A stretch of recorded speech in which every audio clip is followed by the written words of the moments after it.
Joining us today is Dr. Temple Grandin, and we're super excited to be able to talk with her today, especially since she's got a new book out, and we'll hit on that very shortly. And it's very exciting, especially for leaders, because there's a lot of stuff in this book and that she discusses with the visual and auditory learners that will be extremely beneficial for leaders of all levels as they try to develop their teams.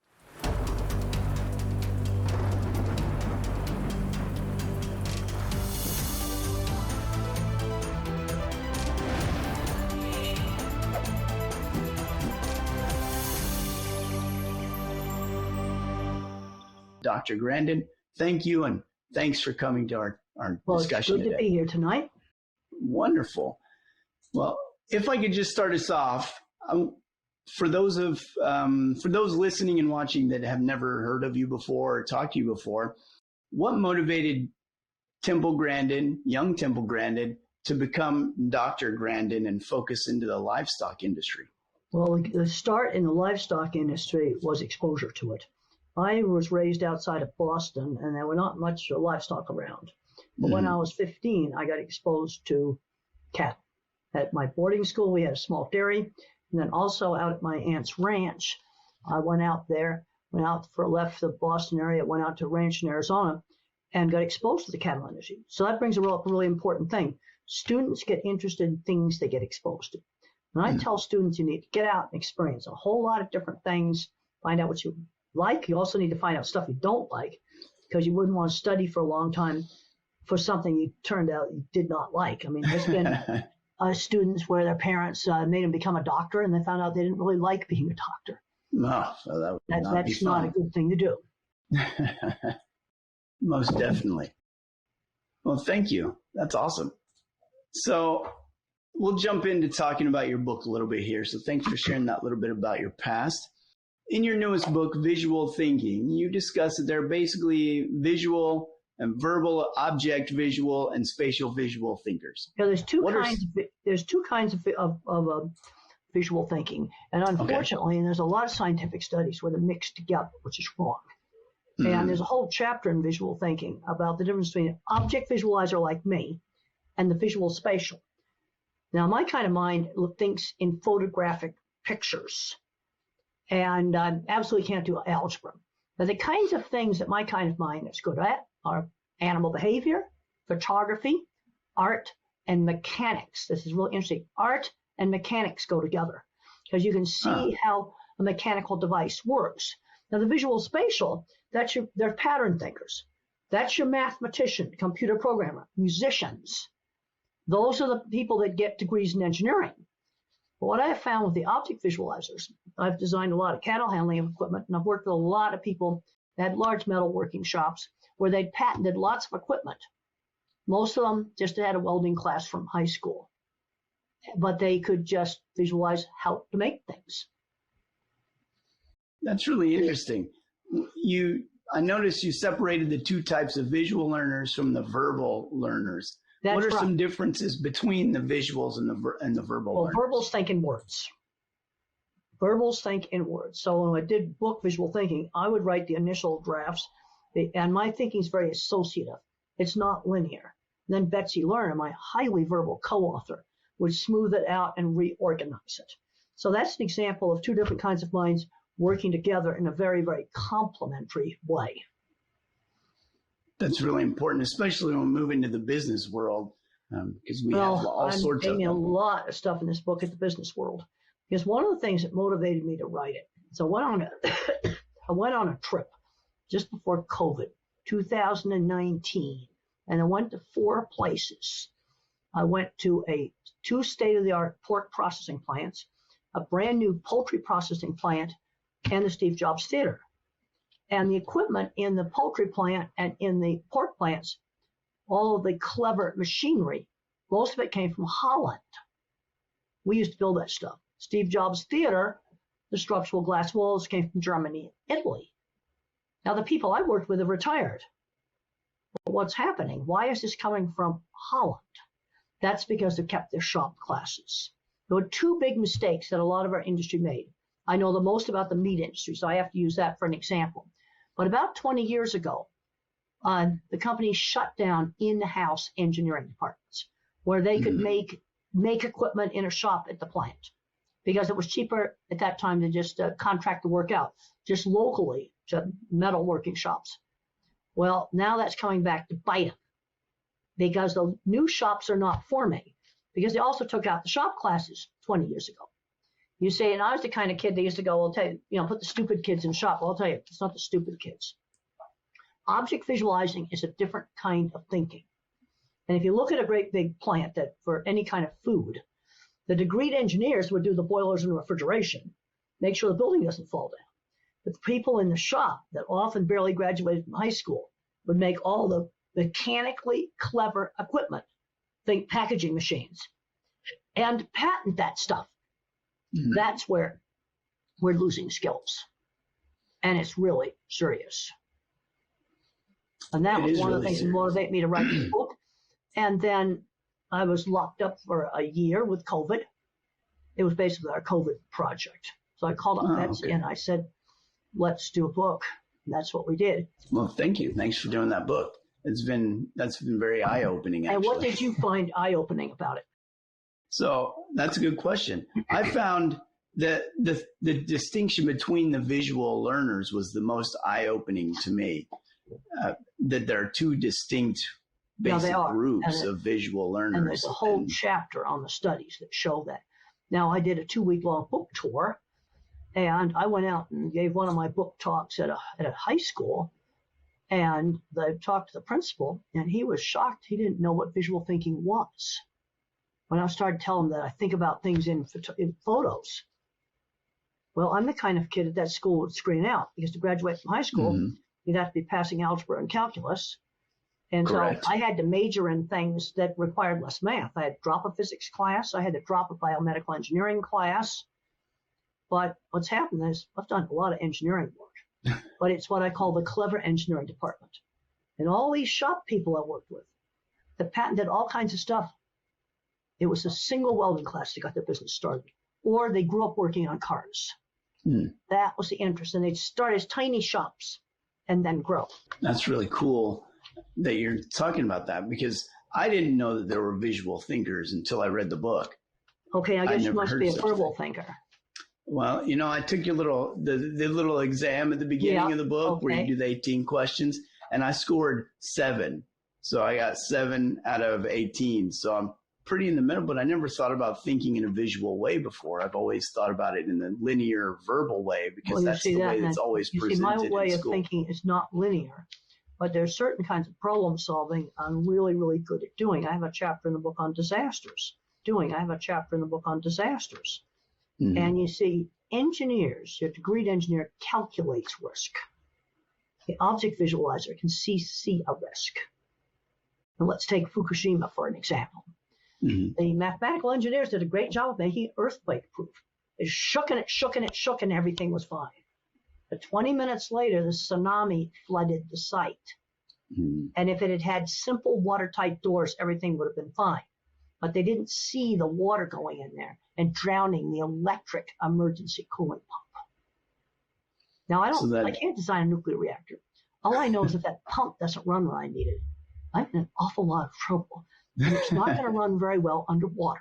That's true. So there's a dire need to have both types of thinkers. We need both kinds of minds. And where we're losing the skills is what I call the clever engineering department. There's another interesting kind of experiment that was done. It was called Marine Innovation Boot Camp.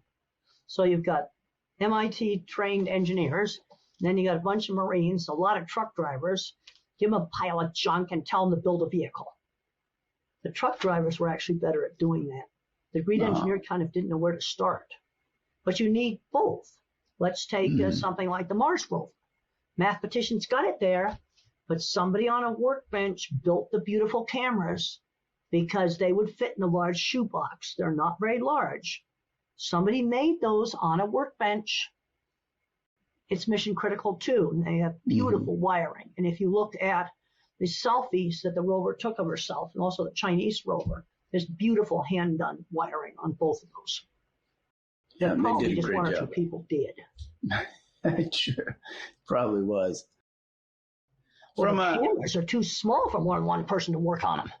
oh yeah, and they're really ingenious. The Yeah, they level of are. work that they did on those rovers. Well, and they've made them really stout because I was driving to the airport the other day and I was listening to the radio and they said that one of the rovers, not Perseverance, one of the earlier ones, was only supposed to last a few months. It's 15 years old and still working. When the dust gets blown off the solar panels, then it starts to work again. That's a testament to American ingenuity when they actually are doing their great job. I get asked all the time in education, what would I do? I'd put all the hands-on classes back in. Sewing, cooking, woodworking, theater, music, carpentry, metalworking shop, welding, auto shop. Taking those classes out was a huge mistake. Mm-hmm. Because where's that kid that should be starting that shop? I'll tell you where he's playing video games in the basement and going nowhere. And they're not getting fabulous video game jobs. There's a connection. When I do talks at autism meetings, I use the same slides I showed in corporations. I've done talks for IBM, for U.S. Steel, tech companies, laboratory equipment companies. And I explain to them how you need these skills. I've got plant customers right now that have lost all their in-house ability to build simple hydraulic things that they could have easily built 20 years ago. Easily. That's horrible that we pushed ourselves into that problem, basically. Well, it is horrible, and that was one of the things that triggered writing the book. Then I started looking things up, and I found out that the state-of-the-art electronic chip-making machine came from Holland. Was invented here. The science behind it is made in Holland. Well, you see, that goes back to taking the shop classes out. Now, some states are starting to put it back in. Minnesota's starting to do a thing where but there's somehow, people say, well, we put this stupid kids in the shop. I'll tell you right now, it's a different type of intelligence. I mean, I was on construction sites, big, complicated Cargill plants being built, big, complicated pork plants being built. And these are not the sort of things done by stupid people. Mm-hmm. I'm not talking about laying floor tiles here. From a team leader perspective, as you mentioned something earlier about that these different types of learners, these thinkers have to work together. From a team leader perspective, what can a team leader do to determine where their team members fall in these three groups? The first step a team leader needs to have is to know that different kinds of thinking exist. I get asked these questions all the time. And how can you tell? Well, the mathematicians are good at programming, good at math. My kind of mind likes to build things, often good at art, often really good at fixing mechanical things. But if they've taken all that stuff out of the school, then the person doesn't have any way to show those skills off. But the first step is realizing that they exist. And I've seen an interesting division of labor. Every single large construction project I was on for meat plants, when I spent considerable time out in the construction site, the degreed engineers, boilers, refrigeration, roof trusses, snow loads, wind loads, power and water. My kind of mind is inventing equipment, clever mechanical equipment. So the team leaders, they need to learn about those. What can they do to try to put their team leaders in those groups to figure out which ones are which? They've learned about the different types of thinking. The thing is, people have kind of the freedom to move around, they gravitate towards the things they tend to be good at. Now, one of the problems with the verbal thinker is they tend to overgeneralize. See, both the visual spatial and the object visualizer is a bottom-up thinker. Concepts are formed by putting pictures into boxes on a spreadsheet. It's bottom-up, same way as a computer would think. So in order to be good at thinking, you've got to experience lots of stuff because I got to fill up the database. And when I first started designing cattle handling facilities, I went to every feed yard in Arizona and I worked cattle. And I basically took all the good design bits, threw out the bad design pieces, and put them together into new systems. Then add a few things I saw from some harvesting equipment or some other thing. I'd get an idea from it. That's awesome. One thing you mentioned a couple minutes ago is that I've heard you talk about it a couple times, how people tend to generalize and say if you're a visual thinker that they're the stupid kids, basically. Well, they first go to of all, shop the class. ones that say the kids that go to shop, the stupid kids, they don't even know about visual thinking. Mm-hmm. But they'll say, well, you kids go to college, but there's certain things that the degreed engineer, the more mathematical engineer, doesn't do very well. And right now, there's getting to be a lot of mathematics and science. I mean, they'll go out and do the fanciest statistics. And I review a lot of journal articles. I tear apart the method section. I go, wait a minute. You didn't tell me what the concentrate feed was that you fed your animals. What was it? It matters. How did you house your animals for your nutrition experiment? Things this basic people are leaving out. And in visual thinking, I described the case. There was an article, The Devil's in the Details, where millions of dollars worth of cancer research was ruined because the two different labs used two different devices for mixing cancer cells. And it totally changed the results. It was a magnetic stirrer. The other one was a little Ferris wheel contraption. I've forgotten the name of it, but I call it Ferris wheel amusement park for test tubes. And they mixed the cells in different ways, and it wrecked the results. It matters what device you used. Well, you see, I see the devices. Mm-hmm. I see them. I know what they are. I've been around enough labs that I know what the stuff looks like. It matters. And I've seen papers where you have all kinds of fancy stuff they're doing with genetics and everything else. The paper was on the mother rat pup retrieval behavior, and they didn't tell me what they housed the mother rat in. It makes a difference in the pup retrieval behavior. That's why they need somebody like me to go over the method section. That's a good idea. When it comes to a team dynamics, what can a team leader do to facilitate better team dynamics? All right, this is way too vague. This is way too generalization. All right, let's make a team to do some specific thing. Okay. And then I can kind of tell you who you're going to. No, that's way too vague. What is the team going to build something? Are they government? What do they do?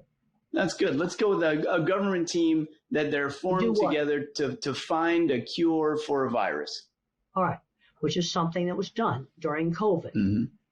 And there's the old saying, necessity is the mother of invention. But sometimes, I think it was one of the vaccines, there's been the discussion of why you need to go to the office. And there was a lady that was a researcher on vaccines and stuff, and everyone thought mRNA was stupid. And she had a pile of grants rejected. And then one day she met the right person in the copier room. Mm. So that's why you need to go into the office. Then the right two people got together and they didn't think her stuff on mRNA was stupid, and they made it work. At this point in our conversation, I was intrigued by Dr. Grandin's discussions on the learning types and how we can apply them from a leadership perspective. I wanted to know how we could apply these concepts specifically to a small team application and hiring new employees. We eventually got into a discussion about a fictional elderly benefits fraud team and gained great insight on how the learning types could be leveraged to better facilitate team investigations. While this discussion focused on a fictional fraud team, the principles learned about the work types and the learning type assignments applies to various aspects across the board. If I heard you right, the first thing they did, or the first thing they need to do, is put people in the office together so they can get together and talk to build that respect between each other. But on the other hand, you've got, all right, let's say we're going to develop, this is a nice platform now, this Riverside broadcast platform, very nice platform, easy to use. Now, the visual thinker like me is the one who designed the interface, the nice, simple interface. Take the iPhone. Steve Jobs wasn't a programmer. He was an artist. Mm. So he made an interface that was easy to use. The mathematical programmer had to make it work because the engineer, more mathematical type, they put too many features on it and make it so complicated nobody can figure out how to work it. I got more gadgets on my car than half of them I don't know how to work them. That's true. It's just too complicated. But you see that one person make the interface and the other person make the programming and make it work. iPhone would be a perfect example of that. Mm-hmm. And putting them together gives them that opportunity to work together, to learn those differences. But I think it's important that they recognize what they can bring to the project, because I learned a lot working with Betsy. She thinks totally different than me. But we knew completely on what our strengths were, and we made a perfect team. I always did the rough drafts. then she would organize them. She'd look up more stuff, and then she might say to me, well, maybe can you look up some more stuff online about this? And I spent hours online looking up scientific papers, looking up origin of equipment companies, and just all kinds of stuff. When leaders are hiring, I know that this is a little bit off, not in that direct line of thinking, but leaders are hiring people, and we spend billions in this country hiring people. What are some things that they can do to try to I think, for build a more diversified team? Your best programmer and your best mechanic probably aren't going to interview very well. And that's something where we need to change the process. One thing I learned about Betsy, the verbal thinker, is I'm very concerned about kids growing up today totally separated from the world of the practice. I had a student in my class who'd never used a ruler. Oh. They aren't, I had a mom at the book signing tell me that, well, she didn't want the kids using paints because they were too messy. But for Betsy to understand a simple concept like leverage, she and I got on the same little elementary school science website. That did not work. And I finally said, Betsy, all right, if you ever pried a paint can lid open with a screwdriver, and then I explained how that was a lever. Then she understood. But I had to relate it back to something she had actually done. So if you have people totally removed from practical, I'd be worried about them making policy about stuff. I noticed in your book you talked about job shadowing is a way that we can help build those bridges. To try out the career first and get a feel for it before they actually jump into it. I tell students, I don't care what you're majoring in, help professors with their research, get career relevant jobs in the summertime so you can kind of try on careers, find out what you love, but you also need to find out what you hate. Some of the tech companies that bring them in, they have competitions where they do programming and stuff. You see, now for my kind of mind, the way I sold jobs is I simply showed off pictures of my projects. I just showed them off. That is how I sold jobs. I would just show off my drawings. And I just show the work. I learned to show my work.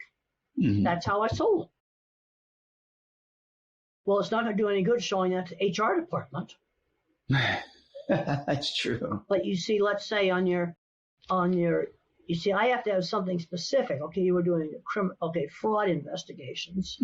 How can we attract visual thinkers to a fraud investigation team? I have to have some specific information before I can help you. Okay. So give me an example of a case. We'll give you an example. I work with specific examples. I don't work in generalities. Okay, we'll make sure it's specific. So we have a beneficiary receiving disability funds from the U.S. government. Okay. And they have a fiduciary that's appointed over them to manage those funds. So this could be a person that's not capable of running their own finance. Correct. So they might have intellectual disability. Yes. Right. What's wrong with the person? So with the beneficiary, the problem they have is due to age and dementia, they've got Alzheimer's so they've got and dementia. Alzheimer's. Okay. So they can't manage their own finances. The government's appointed a fiduciary over them. What can, when they're putting the team together to go and do this investigation? Well, you got to make sure, first of all, the money goes to benefits for that club, that person who's got Alzheimer's. So they got a certain amount of money each month that's supposed to benefit this person. Yes. All right. What did they do with that? And it's supposed to be used to take care of them, to pay for their housing, their food, etc. All right. So this person's living in a home or they're in a nursing home? Well, that's good. They're generally in a nursing home. The kind of details I want. For our situation, the person lives in a nursing home. They're single because they're a widower. They're single living in a nursing home. And, yes. And now this money originally is coming from the government to pay for nursing care, all the services a nursing home would give. I know that some of these places are understaffed and people have gotten bed sores and other things because they didn't do the nursing care correctly because they were understaffed. I've read some stuff about nursing homes. See, good. Now you're getting into the specifics, something I can visualize. I read a lot of stuff. I read about some of the nursing home stuff. It's nasty. So if we had a visual thinker on the team. Well, they're going to drill down and want very specific information. You talk about a beneficiary getting some government funds. Well, I don't know. Maybe the beneficiary's bank. I don't know. You see, I've got to have maybe it's a dinosaur. Now I'm seeing the cute green dinosaur at the Sinclair gas station. But I've got to have specific stuff where I can visualize what it is. So specifics are very important when working with visual thinkers. Well, and verbal is less abstract. But let's go back to Fukushima. Okay. They didn't see the water coming in there, so they didn't put waterproof doors on it. See how basic that is? Mm-hmm. And we had a gigantic nuclear power plant meltdown. Radioactivity all over it, a horrible mess. That's why they need a visual thinker to work on safety systems. That comes real handy, actually. Perfect for earthquake proof. Perfect. They didn't make it waterproof because they didn't see it. I was shocked at they didn't see water coming in there. And I looked up historical data, that there was historical data that they knew that tsunamis would breach a 10-meter seawall. If we go back to our example about the beneficiary in the nursing home. All right, let's go back to the nursing homes. To put that the story about the visual thinkers that could have solved a little bitty problem at Fukushima, putting it back to a more... Let's go back to the nursing home. Okay, so the government gave a certain amount of money to that nursing home. Well, you see, a nursing home has got, electricity bills and things like that. Mm-hmm. So I'm just looking through all the costs you'd have in a nursing home, supplies that you'd use on all the patients. So that money go into a general fund, or was that money supposed to go very specific things for that one person who had Alzheimer's? Ah, that's a good point. Okay, but you see, that's an important point. Yeah, that because is. If I'm running a nursing home, the electric bill covers all the patients in there. Food, all the patients. Supplies. Staff work with more than one patient. Or was that money supposed to pay for an attendant just for your patient? See how I'm breaking the problem down? Yes. Now? But you see how a visual thinker be helpful at breaking this down to figure out exactly what they did with the money that they shouldn't have. So a question comes to me about training, because companies do a lot of training for their employees. What types of things can companies do to give training that will be better suited for visual thinkers? Well, specifics. I tend to like case histories. Okay. Yeah, okay, let's go back to fraud stuff. Okay, we've talked about a nursing home that they bought new cars. Okay, when we talk about a fake blood testing machine, you see, those would be the specific examples. Different types of fraud, and the scale of the fraud was quite a bit different. Mm-hmm. Then you have construction fraud where you cheat on materials. There was a bridge that collapsed in Minneapolis because the gusset plates were half the thickness they were supposed to be. That's cheating on materials. So case histories are a good histories work really well, and so I like to just something like when I was learning how to write a journal article. And my students, I have to say right now, they don't teach writing anymore. Some of the writing is pretty bad. But what I would do, different journals have different formats, so I'd copy a few papers where I could copy the format of how they formatted it. I'd rather just look at that than read the author instructions. It's all long verbal text. I'd rather just look at the article and say, well, okay, this is how they do the title on their paper, and this is how they do the references. And so using it sort of like a template, that could be something else that would be helpful. Well, yeah, not writing a totally different paper, but use the paper, some other papers as a template for how to just the format of the paper. Like some journals, the intro has to be 200 words rules. They've got some rules like that. That's awesome. So, but I like case histories. I learn sort of more by that. Case histories. Then if I was doing fraud investigations, I go, oh man, we got another nursing home case. And there'd be some similarities. Awesome. Well, thank you so much for talking with me. I have a couple little questions left for us. We've covered a lot of ground today. But I'm just saying, but you see how I'm going for very specific information to help figure out where the fraud was. Mm-hmm. We got to stick with the specifics, and that's a big difference when we're dealing with the two. A verbal thinker tends to be very top down with general principles. Fraud is bad. And some of the fraud, I think some of the worst was ripping off old people. You know, defrauded some old lady out of her Social Security check.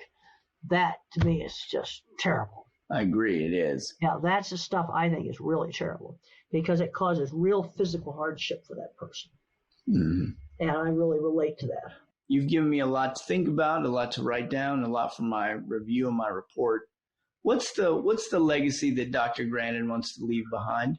Well, I want to see the kids that think differently, you know, getting good jobs. I'm worried especially about my kind of mind being screened out with all the math requirements. And the thing is, you need my kind of mind. I gave a talk to an airline. I gave a talk to a steel company. I said, you need my kind of mind to keep your mill operating. I mean, I noticed things. I've been on some dicey elevators lately. They're not getting fixed. They're skipping floors. And then I was at a major airport just a week ago, 4 guys working on an escalator. Well, 3 had gray hair. Well, I don't see them getting replaced. You know, I look at stuff like that. That was a week ago. Major airport. Had an escalator all torn apart. And I go, oh boy, look at those conveyor chains. Looks like something out of a meatpacking plant. It did.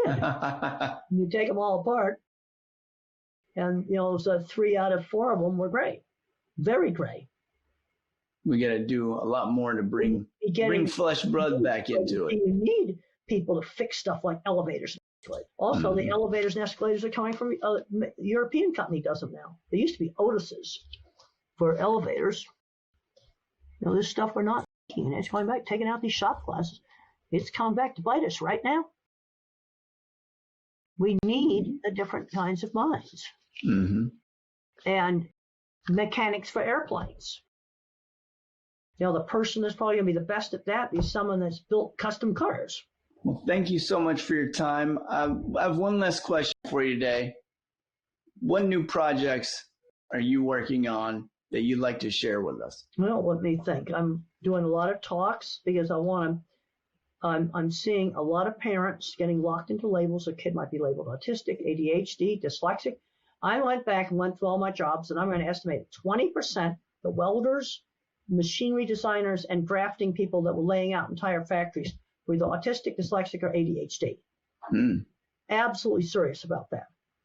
And I see parents get locked into the label, and they can't imagine their kids capable of doing anything. And they're ending up in the basement playing video games when they ought to be out building things. And then I even see situations where both parents are programmers, their kid's a little math genius, and they don't think to teach them math. See, a big problem we've got in autism is it's such a big spectrum.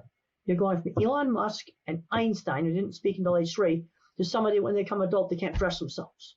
And it's all called the same thing. See, to a visual thinker, doesn't make much sense.